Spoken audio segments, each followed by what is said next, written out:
Singkat cerita, ketika diterima tobatnya langsung dari Allah Subhanahu wa taala menurunkan ayat pernyataan taubat, diterimanya taubat mereka.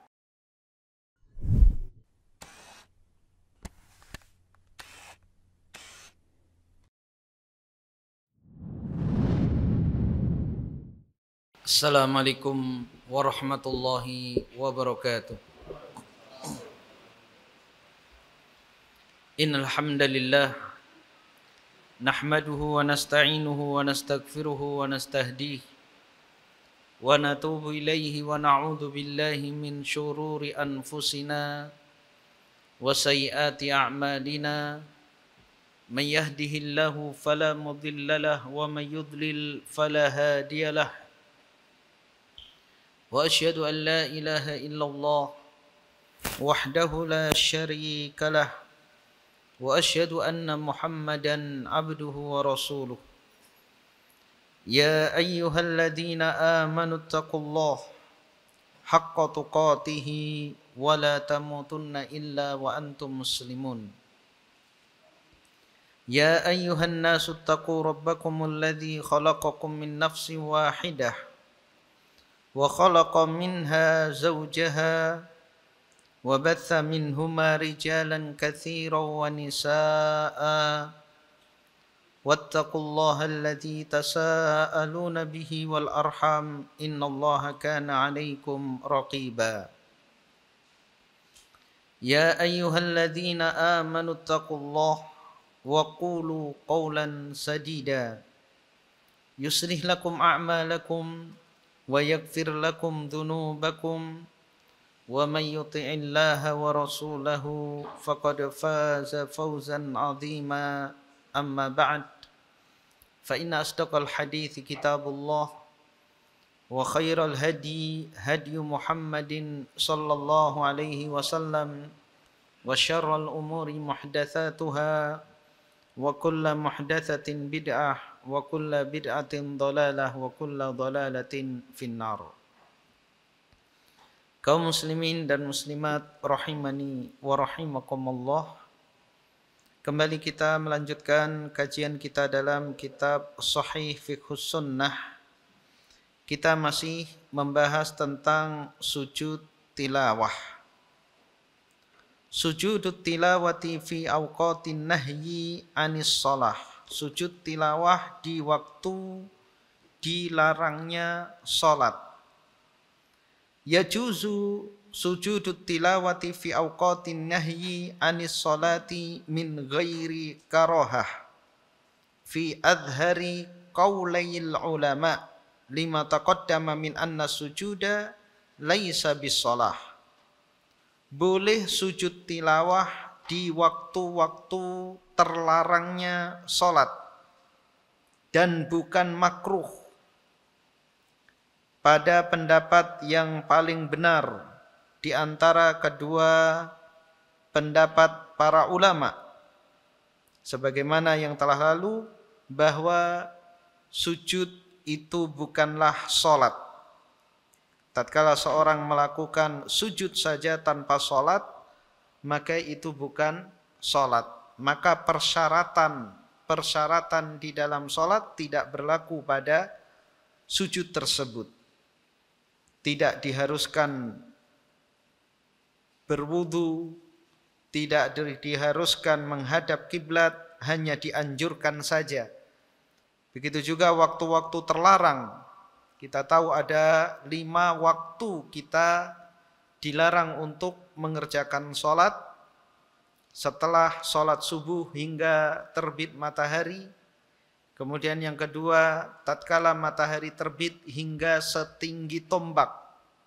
Kemudian yang ketiga, tatkala matahari berada di pertengahan hari. Kemudian yang keempat, setelah sholat asyar hingga tenggelam matahari. Dan tatkala matahari tenggelam hingga benar-benar tenggelam. Pada waktu-waktu tersebut, sujud tilawah tidak dilarang, bahkan makruh pun tidak. Ketika kita membaca Al-Quran setelah sholat subuh misalnya, atau setelah sholat asar kemudian melewati ayat tilawah, maka dianjurkan kita untuk sujud. Wal ahadithul waridatu bin nahyi mukhtassatun bis shalah. Dan hadis-hadis yang melarang, hadis-hadis tentang larangan itu khusus untuk sholat. Wa hadza madhhabus Syafi'i wa riwayatun an Ahmad wa bihi qala Ibnu Hazm. Dan ini adalah madhab Al-Imam Syafi'i dan riwayat dari Imam Ahmad, dan itu pula pendapat Ibnu Hazm. Wa qad ruwiya an Ibnu Umar karahatuhu wa sanaduhu dhaif wallahu a'lam. Dan diriwayatkan dari Ibnu Umar kemakruhan sujud tilawah di waktu-waktu terlarangnya salat, namun sanadnya dhaif sehingga tidak bisa dijadikan hujjah. Berikutnya takraru tilawatin au sama'i ayatis sajdah. Mengulang-ulang bacaan ayat tilawah atau mendengar ayat sajdah. Idza qara'a aw istama'a ayatas sujudi aktsara min marrah. Jika seseorang membaca atau mendengar ayat sujud lebih dari satu kali, dan itu diperbolehkan seorang mengulang-ulang ayat yang sama baik di saat sholat maupun di luar sholat. Ketika seorang tersentuh hatinya dengan satu ayat tertentu, kemudian dia ulang-ulang ayat tersebut, ini diperbolehkan, dan itu pernah dilakukan oleh Nabi SAW di saat Qiyamul Lail. Maka kita boleh mengulang 2 atau 3 kali ayat yang sangat menyentuh hati kita, termasuk juga seandainya yang kita baca itu adalah ayat sujud. Maka kapan kita sujud? Apakah setiap kali membaca ayat tersebut atau cukup satu kali? Falahu an yuakhiras sujuda fayasjudu marratan wahidah. Maka boleh baginya untuk mengakhirkan sujud sehingga dia cukup sujud satu kali saja. Fa in sajada thumma qara'a ayatas sujud.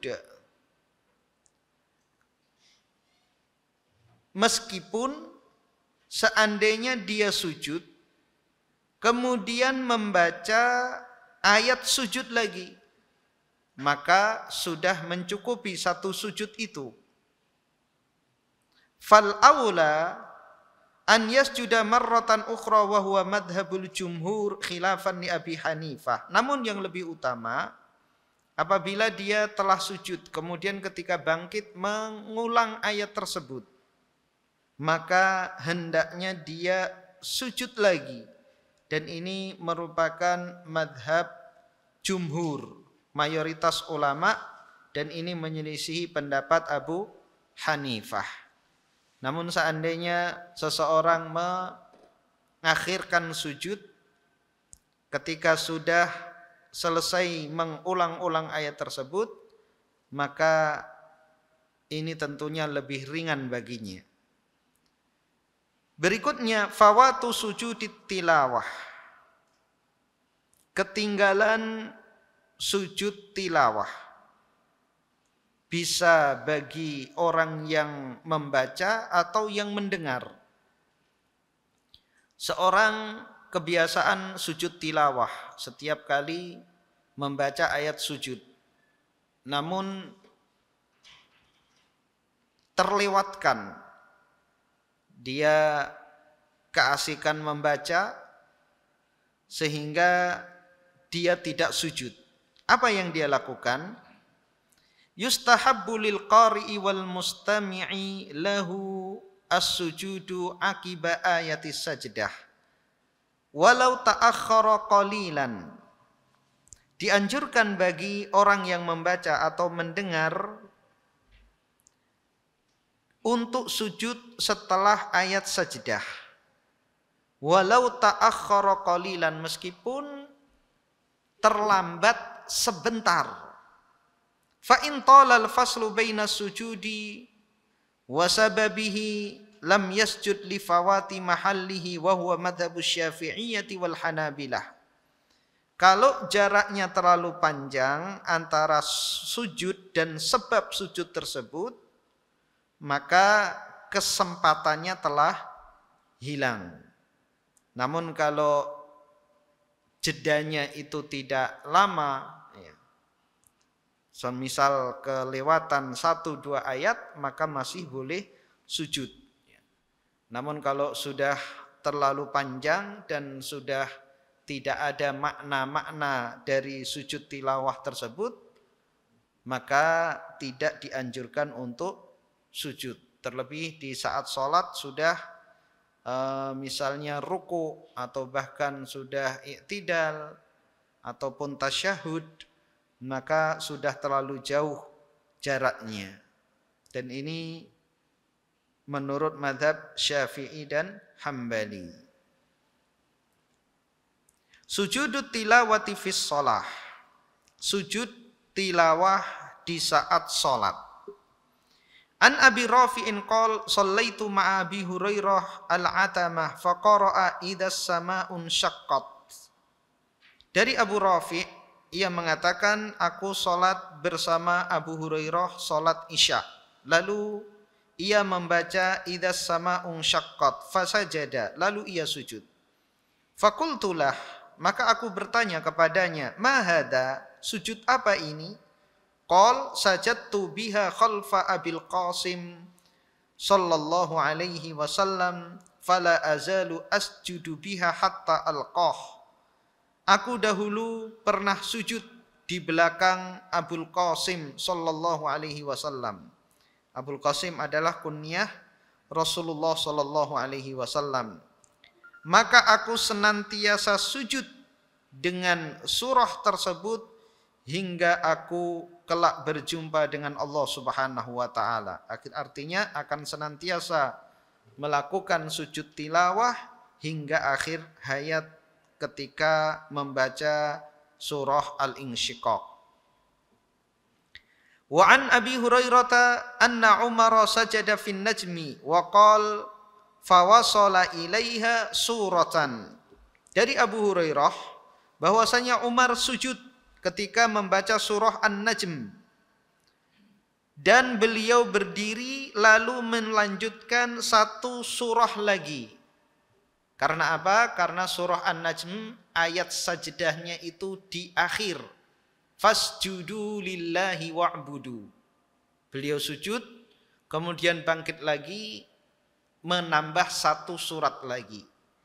Dan ini salah satu cara bagi imam ketika ayat sajdah itu berada di akhir surah, agar tidak membingungkan makmum. Karena bisa jadi makmum yang tidak melihat tidak mengetahui. Maka apabila ayat sajdah itu di akhir surah, setelah sujud, imam takbir bangkit dari sujud, tidak langsung ruku, meskipun itu boleh. Meskipun boleh. Tapi agar tidak membingungkan makmum, maka menambah satu surah lagi, baik surah yang panjang maupun surah yang pendek. Kemudian baru ruku. Wa fihi ma annahu yustahabbu liman qara'a ayatas sajdah fi salatihi min ghairi farqin bainal faridati wan nafilah. Maka kedua hadis tersebut menunjukkan bahwasannya dianjurkan membaca ayat sajdah di dalam solat dan tidak ada bedanya antara solat fardu maupun solat sunnah. Wa huwa madhabul jumhur, dan ini merupakan madhab mayoritas ulama. Wa sawa'un kana munfaridan aw fi jama'atin fi sirriyatin aw jahriyatin, dan sama saja apakah dia sholat sendiri atau berjamaah.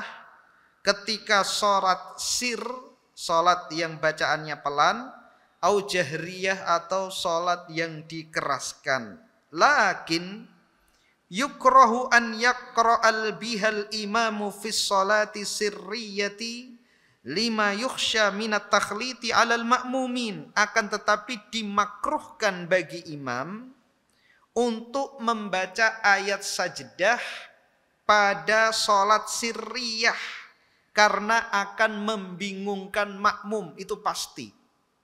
Sholat duhur baca ayat sajdah, imamnya sujud, pasti jamaah perempuan pada ruku, kecuali makmum laki-laki karena melihat. Tapi makmum perempuan itu semuanya pasti sujud. Makmum laki-laki pun yang ikut sujud paling yang di belakang imam saja. Ya. Rakaat ketiga, shaf yang ketiga atau keempat, atau shaf yang bagian belakang, hendak sujud, imamnya sudah bangkit dari sujud. Maka dimakruhkan bagi imam untuk membaca ayat sajdah ketika sholat sirriyah. Adapun apabila sholat sendiri maka tidak masalah. Wa qala Syafi'iyah la yukrah lakin yustahabbu ta'khirus sujudi ilal faraghi minas shalah li'alla yusawwisha 'alal ma'mumin wa mahalluhu idza lam yatulil fasl. Berkata madhab Syafi'i, para ulama dalam madhab Syafi'i tidak makruh, akan tetapi dianjurkan mengakhirkan sujud hingga selesai sholat agar tidak membuat makmum bingung.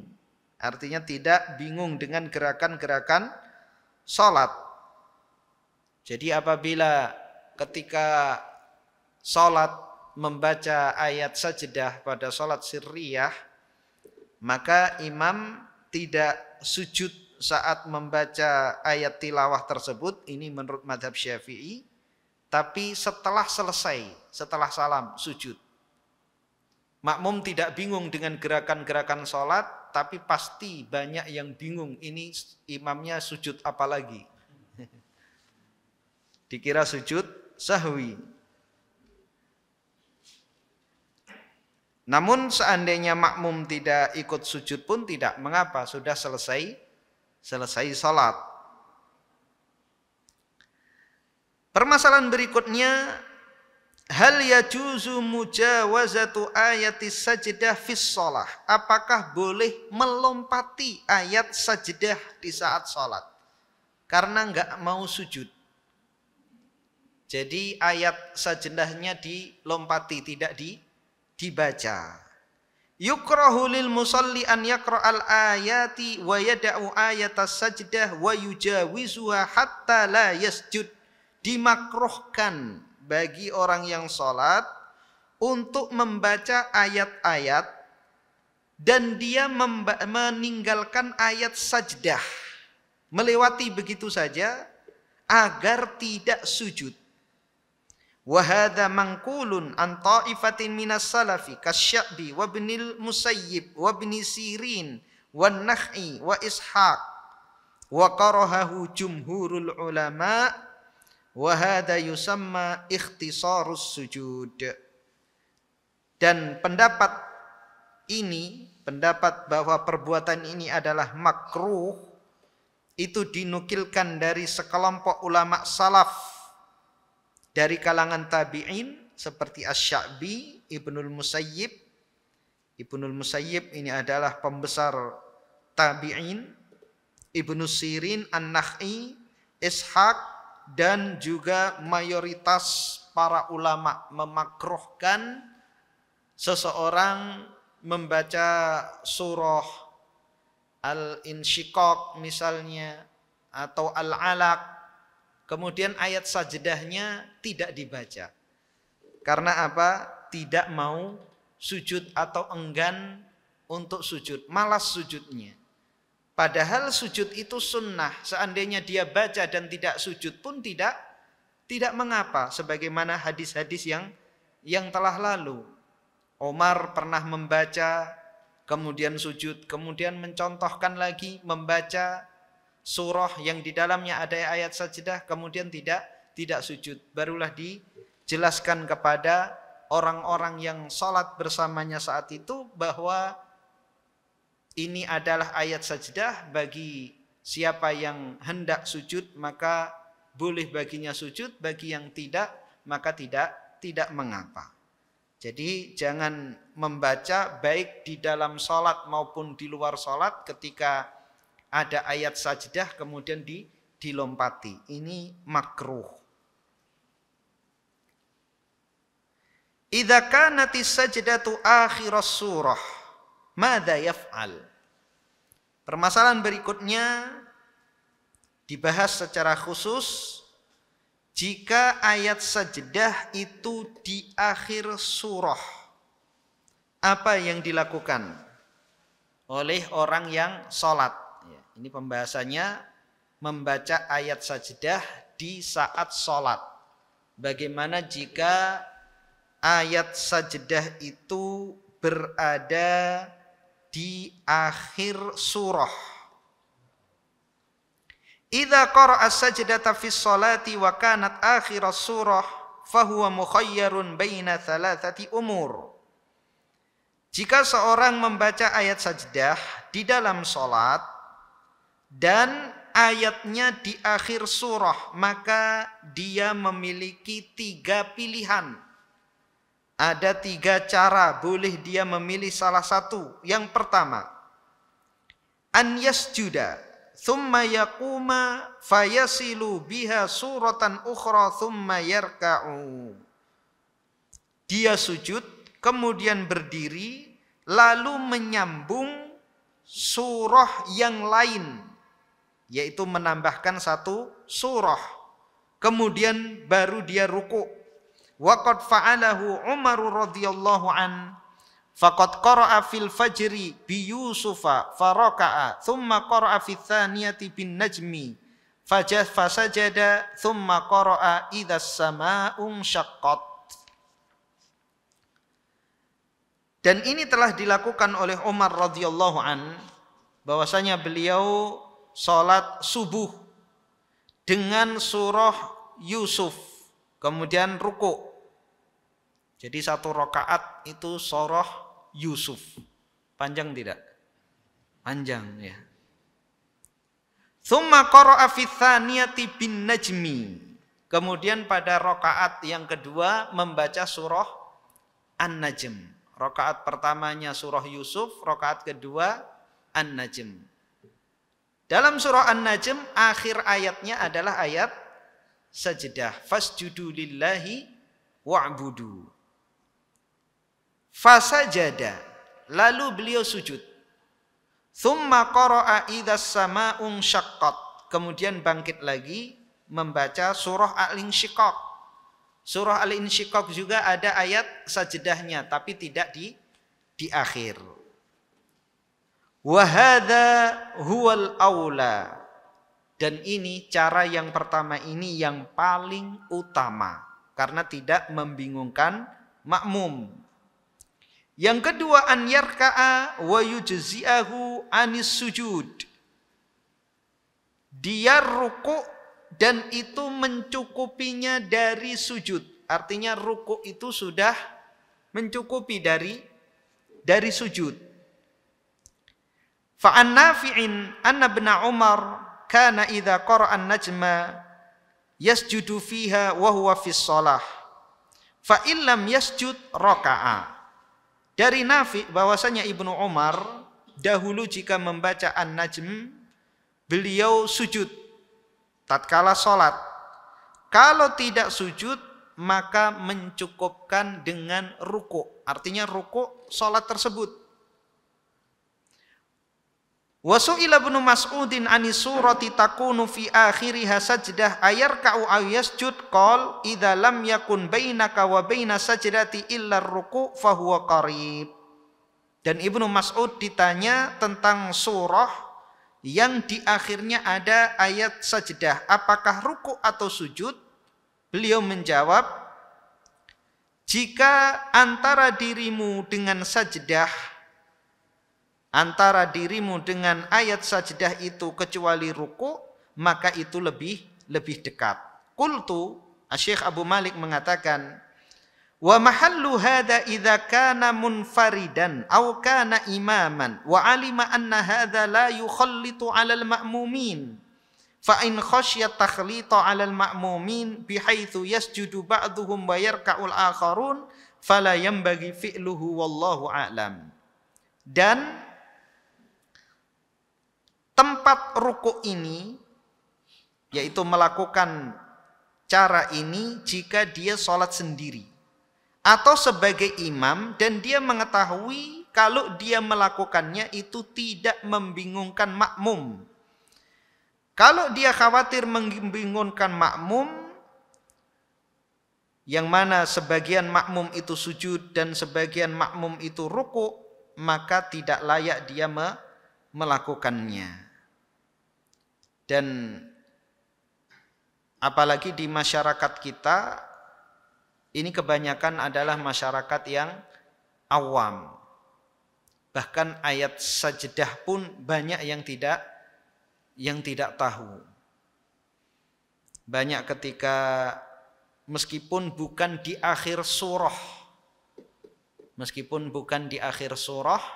itu masih banyak yang tidak mengerti. Kita bisa saksikan ketika di Masjidil Haram atau Masjid Nabawi ketika membaca ayat sajdah,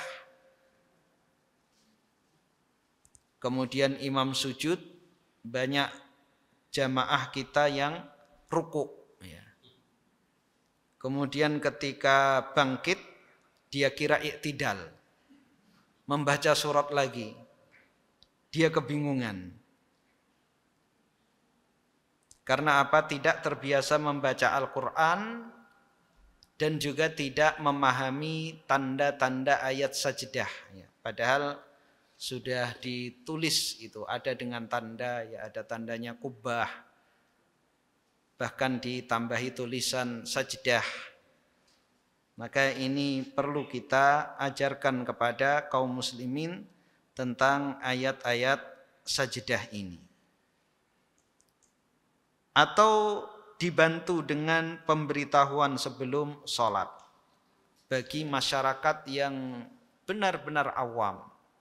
Nanti kita akan sujud tilawah, akan ada ayat yang dianjurkan kita untuk sujud, dan kita akan sujud kemudian bangkit dan melanjutkan surah lagi. Itu yang kedua. Yang ketiga, an yasjuda thumma yukabbira fayaqumu thumma yarka'u min ghairi ziyadati qira'atin. Dia sujud, kemudian takbir, bangkit berdiri, kemudian langsung rukuk tanpa menambah satu surah, tanpa menambah bacaan baik ayat maupun satu surah komplit. Ini pun diperbolehkan. Tentunya ketiga pilihan ini kalau kita sholat sendiri itu tidak ada permasalahan. Ya, memilih manapun dari ketiga cara ini tidak ada masalah bagi kita. Ketika kita sholat sendiri, membaca surah Al-Alaq atau membaca surah An-Najm, di akhir surah kita hanya mencukupkan diri dengan ruku, tidak masalah. Atau sujud, kemudian bangkit, kemudian langsung rukuk tanpa menambah surah, tidak masalah. Atau bangkit kemudian menambah satu surah lagi pun tidak masalah kalau kita sholat sendiri. Yang menjadi permasalahan yaitu ketika posisi kita menjadi imam.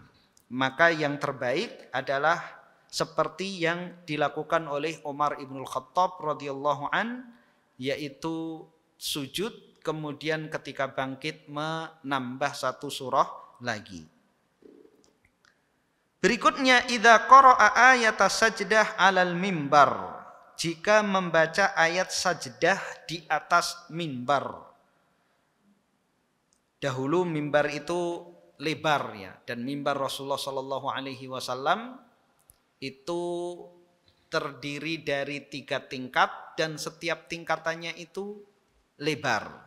Bisa Nabi sallallahu alaihi wasallam mempraktekkan salat di atas mimbar menghadap ke kiblat. Berbeda dengan sebagian mimbar di zaman sekarang yang bentuknya podium, tentunya tidak bisa melakukan sholat di atas mimbar seperti itu. Fa in syaa'a nazala liyasjuda wa yasjudu ma'ahun nas. Jika dia berkehendak untuk turun dari mimbar lalu sujud dan sujud bersamanya manusia, yaitu para jamaah yang hadir di situ. Wa in taraka sujuda fala haraja lima taqaddama min fi'li Umar radhiyallahu an. Kalaupun dia meninggalkan sujud, artinya tidak melakukan sujud, maka itu pun tidak mengapa, sebagaimana athar dari perbuatan Umar radhiyallahu an. Walau amkanahu sujudu alal mimbari sajada alaihi kadzalik. Kalau memungkinkan sujud di atas mimbar, maka dia sujud di atas mimbar tersebut. Wa yasjudun nasu li sujudihi fa illam yasjudil khatib lam yushra' lil ma'mumin sujud. Dan ketika imam atau khatib sujud di atas mimbar, maka jamaah pun sujud. Akan tetapi jika khatib tidak sujud, maka makmum pun tidak sujud. Namun mimbar-mimbar di zaman kita sekarang belum ada kita menyaksikan mimbar yang bisa digunakan untuk sujud, kecuali anak balita yang sujud di atas mimbar. Kalau khatib sujud di atas mimbar, mimbar-mimbar yang ada itu tidak mencukupi. Kemudian berikutnya adalah mawadhi'us sujud,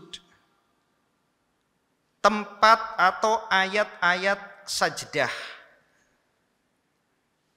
Dan semua mushaf cetakan manapun itu sudah ada ayat-ayat tanda-tanda ayat sajdah. Kita lewati, nanti bisa dilihat di mushaf masing-masing ya, di dalam surah Al-A'raf, surah Ar-Ra'd, surah An-Nahl, surah Al-Isra dan surah-surah lainnya, semuanya ada tandanya. Langsung kita membahas bab baru, yaitu sujudus syukur, sujud syukur. Ta'rifuhu, definisinya. Sujudus syukur sajdatun yaf'aluhal insanu 'inda hujumi ni'matin au indifa'i niqmatin. Sujud syukur adalah sujud yang dilakukan oleh seseorang ketika mendapatkan nikmat atau terhilang dari musibah. Terhilang dari musibah. Seorang tiba-tiba mendapatkan nikmat, naik pangkat, mendapatkan keturunan, sudah lama menanti keturunan, dicek positif, sudah 10 tahun menikah atau 15 tahun menikah, tiba-tiba istrinya positif, maka jelas itu adalah nikmat, maka dianjurkan untuk sujud. Atau terhindar dari musibah, dia menanggung hutang 100 juta. Orang yang menghutanginya mengatakan, saya ikhlaskan, enggak perlu kamu bayar. Plong, besok ngutang lagi.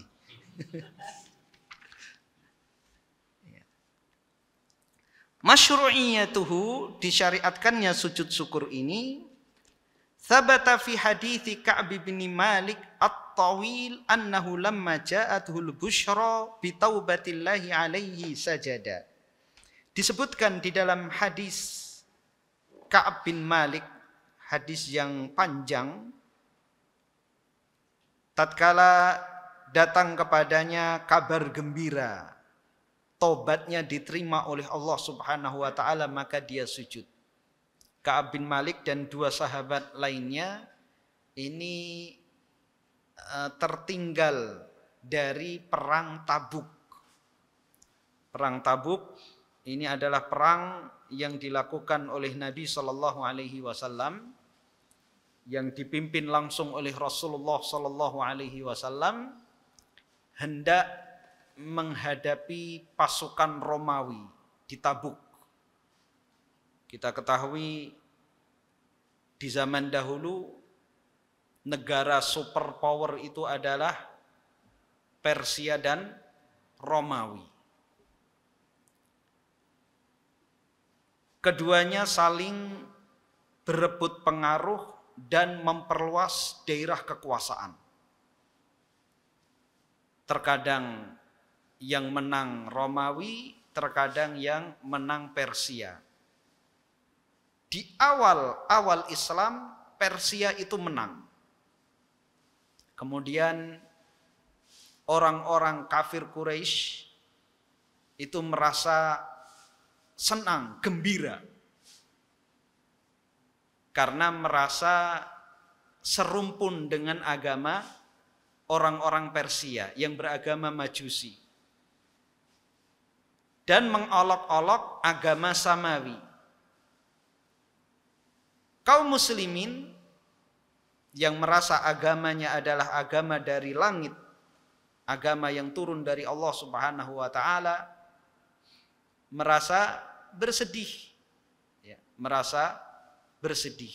Padahal kedua kelompok tersebut tidak ada kaitannya dan tidak ada kepentingannya dengan peperangan yang dilakukan oleh Persia dan Romawi. Dan ini disebutkan oleh Allah Subhanahu wa taala di dalam surah Ar-Rum.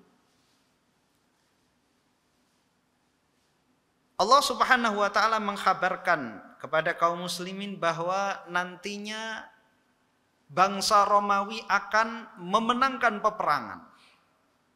Ini wahyu dari Allah Subhanahu wa taala. Ketika turun wahyu kabar akan kemenangan bangsa Romawi, orang-orang kafir Quraisy tidak percaya sampai Abu Bakar itu taruhan dengan salah satu orang kafir Quraisy. Karena yakinnya dia bahwa kabar dari Allah itu pasti benar. Dan saat itu taruhan itu belum diharamkan. Maka benarlah tidak lama setelah itu bangsa Romawi memenangkan peperangan dan mengalahkan bangsa Persia. Perjalanan berikutnya, kondisi politik dalam negeri Persia itu semakin memburuk. Bahkan tatkala berawal dari ketika mereka menerima surat dari Rasulullah Sallallahu Alaihi Wasallam. Rasulullah Sallallahu Alaihi Wasallam sudah berkuasa di Madinah. Kalau peperangan sebelumnya itu Rasulullah masih berada di Mekah. Ketika berada di Madinah pada tahun ke-7 Hijriyah, setelah perjanjian Hudaybiyah. Perjanjian Hudaybiyah adalah perjanjian damai antara kaum muslimin dengan orang-orang kafir Quraisy, yang mana musuh utama kaum muslimin, musuh utama Rasulullah itu adalah kaumnya sendiri, kerabatnya sendiri. Adalah orang-orang Quraisy. Karena kebanyakan kabilah itu tidak mau ikut campur. Mereka memilih sikap wait and see, menunggu dan melihat. Mereka mengatakan, para kabilah tersebut, kita tidak usah ikut campur dengan urusan pemuda ini. Biar kaumnya yang menyelesaikan.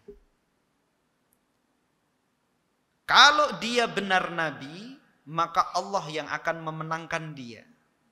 Tapi kalau dia dusta, biarkan kaumnya yang membunuhnya. Sehingga tangan kita bersih dari darahnya. Karena kalau kita ikut campur, bisa jadi kerabat dekatnya Bani Hashim akan menuntut darah pada kita. Maka mereka tidak mau ikut campur.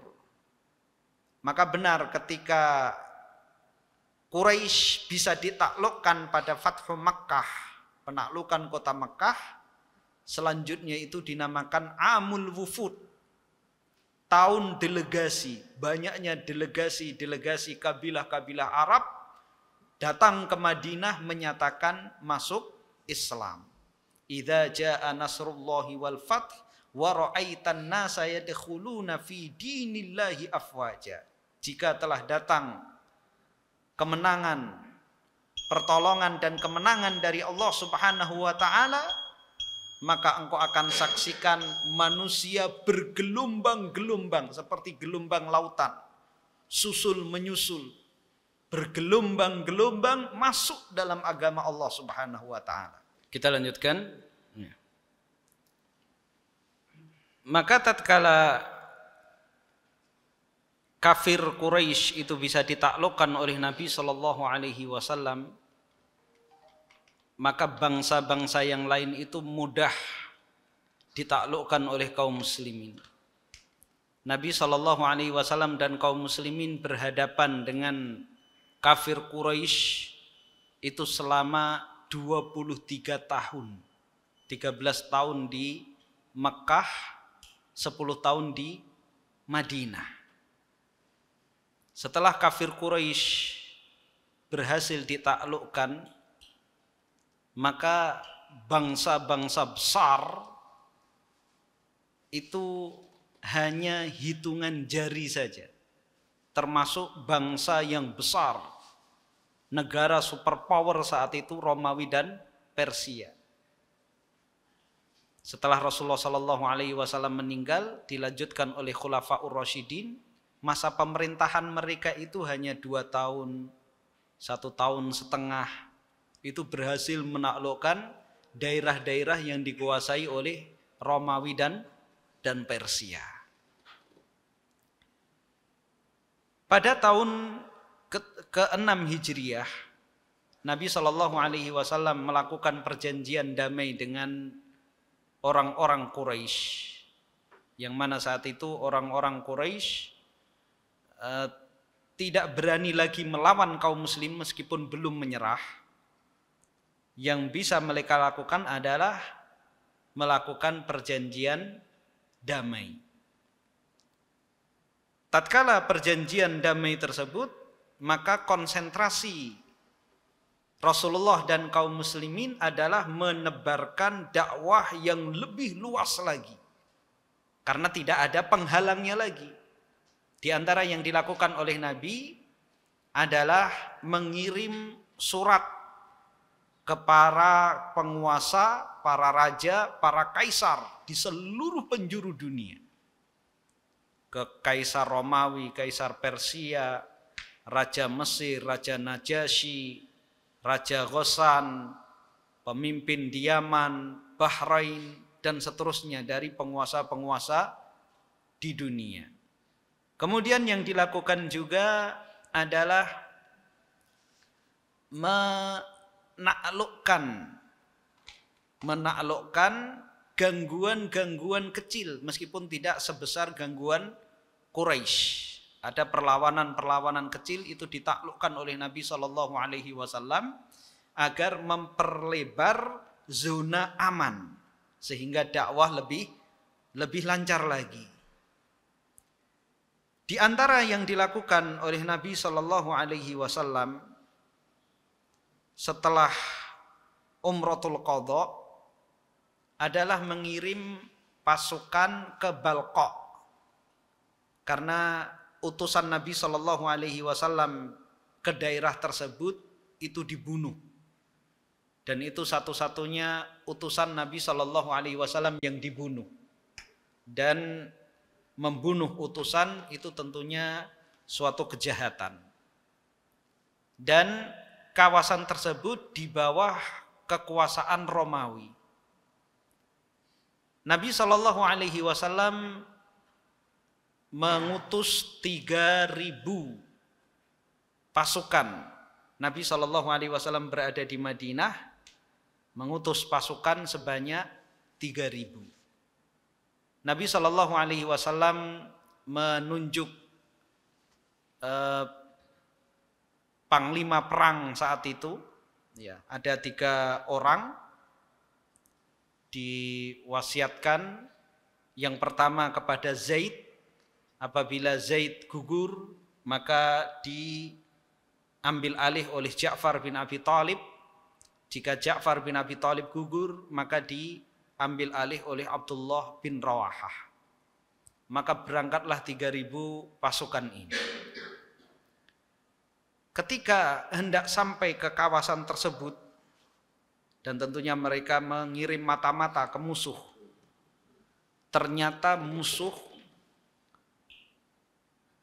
Kaisar Romawi telah menyiapkan 100.000 pasukan.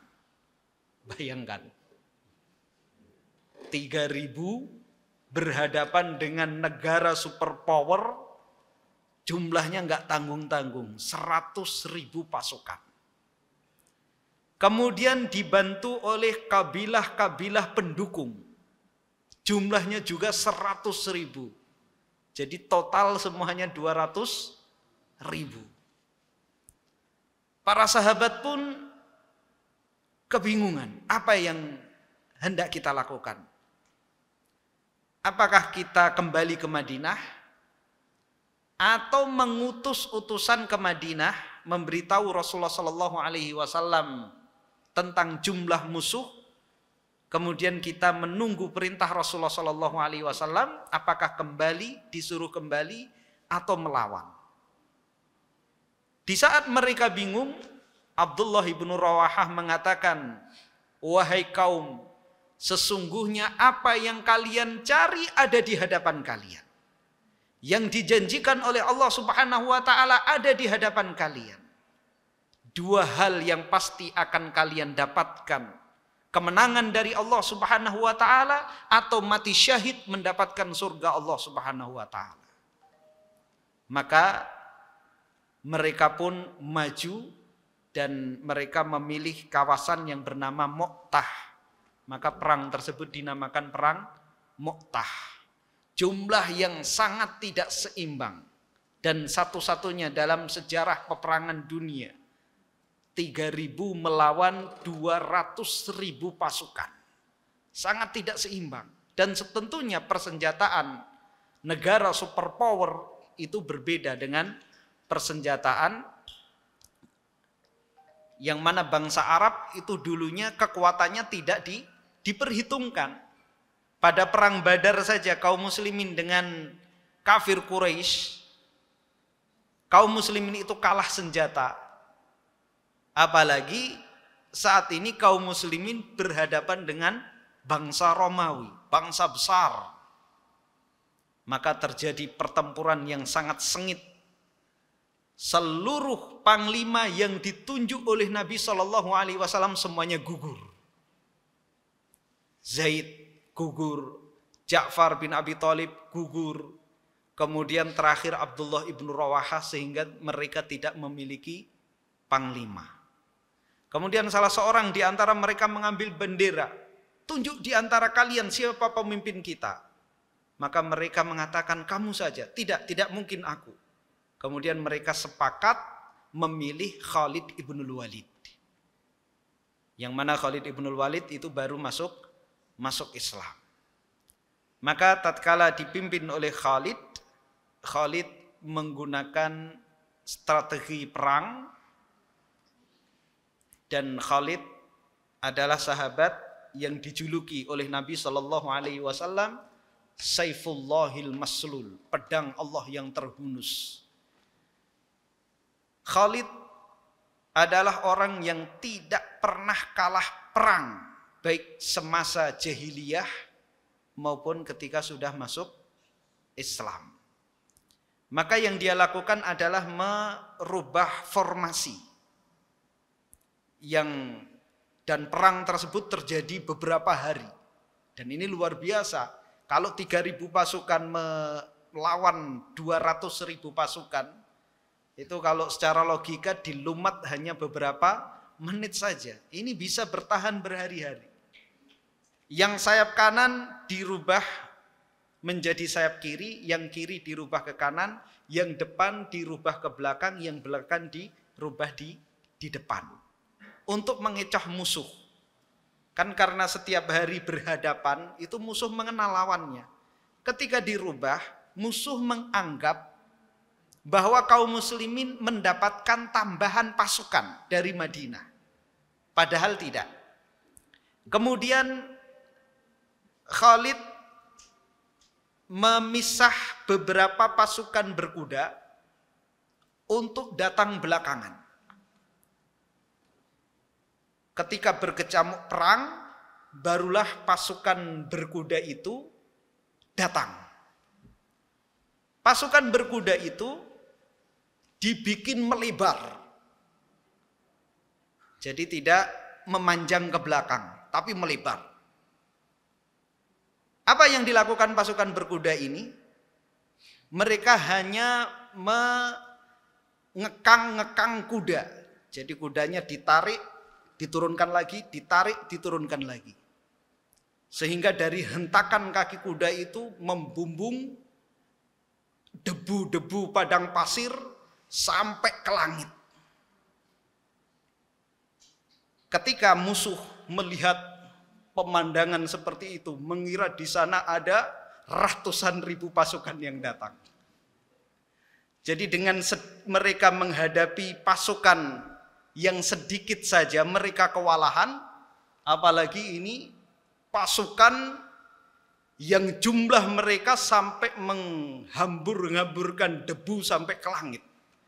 Ini jumlahnya nggak terhitung lagi. Kalau yang sedikit saja mereka kewalahan, apalagi dengan pasukan yang besar itu, ada datang tambahan pasukan dari Madinah. Maka musuh semakin ketakutan, nggak konsentrasi lagi untuk menghadapi kaum muslimin. Selesai perang, tidak ada yang dikatakan menang dan tidak ada yang bisa dikatakan kalah. Namun perang tersebut didengar di seluruh penjuru dunia. Bagaimana kekuatan kaum muslimin? 3.000 bisa menghadapi 200.000 pasukan. Lalu Nabi Shallallahu Alaihi Wasallam pada waktu berikutnya menyerang mereka dengan benar-benar kesiapan. Kalau pada perang Mu'tah, Nabi tidak ada kesiapan, tidak mengira bahwa Kaisar saat itu, Kaisar Heraklius, pemimpin Romawi, bakal melakukan seperti itu, melakukan kesiapan sedemikian rupa. Karena tentunya negara-negara superpower memantau apa yang dilakukan oleh Nabi Shallallahu Alaihi Wasallam. Sejarah-sejarah peperangan yang dilakukan oleh Nabi tentunya dipantau oleh Kekaisaran Romawi, sehingga mereka menyiapkan pasukan yang besar. Pada perang Tabuk, Nabi Shallallahu Alaihi Wasallam mengumumkan jauh-jauh hari bahwa mereka akan melakukan peperangan, akan melawan orang-orang Romawi di Tabuk, sehingga para sahabat agar lebih mempersiapkan lagi, lebih matang lagi. Dan nanti akan ada kisah, insya Allah kita akan lanjutkan pada pertemuan yang akan datang. Bagaimana 3 orang sahabat ketinggalan perang Tabuk. Dan mereka menyatakan tobat di hadapan Nabi. Namun Nabi SAW menunggu apakah Allah menerima tobat mereka atau tidak. Ya, selama berhari-hari mereka menunggu. Singkat cerita, ketika diterima tobatnya langsung dari Allah Subhanahu wa taala menurunkan ayat pernyataan taubat, diterimanya taubat mereka, maka Ka'ab bin Malik di antara ketiga sahabat yang ketinggalan tersebut langsung sujud syukur. Insyaallah karena kisah yang sangat menarik pada ketiga sahabat ini, insyaallah kita akan kisahkan pada pertemuan yang akan datang. Kita tutup dengan doa kafaratul majelis. Subhanakallahumma bihamdika asyhadu an la ilaha illa anta astaghfiruka wa atubu ilaik. Assalamualaikum warahmatullahi wabarakatuh.